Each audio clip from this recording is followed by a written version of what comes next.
Zülqərneyn kimdir? Zülqərneyn deyiləndən, yəni indiki Şimali İran Azərbaycanından olan bir padşah idi və adı Əram idi. Zülqərneynin ordusundakı əsgərlərin sayı 10.313 nəfər idi. Zülqərneynin səyahəti ulduzlar arası səyahət idi və Zülqərneyn ilə ordusunun səfər etdiyi planetlər təxminən 2.600.000 işıq ili uzaqlıqda idi. Günəşin batdığı yerə gəlib çatdıqda onu qara palçıqlı bir çeşmədə batan gördü və onun yanında bir qövmə rast gəldi deyən ayənin mənası budur ki, batan şey yer üzündəki insanların günəş hesab etdiyi şeyə bənzər bir şey idi. Ona görə də Quran onu günəş adlandırdı. O, insanların rəng anlayışına görə yaşıl işıq yayan bir sütun idi. Palçıqlı çeşməyə gəldikdə isə bu, insan anlayışına görə vulkan dağına bənzər bir şey idi.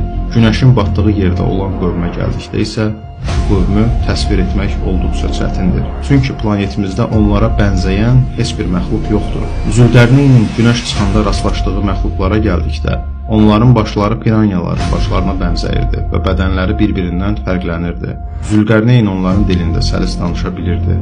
Onlar da bizim dilimizdə səlis danışırdılar. Mən dedim, atacan, kimsə yenidən Zülqərneynin etdiyi kimi edəcək, rəvayətlərdə deyildiyi kimi sən onun getdiyi yollardan, göylərin və yerin yollarında səyahət edəcəksən. İmam əleyhissalam buyurdu, həmd aləmlərin Rəbbi olan Allaha məxsusdur.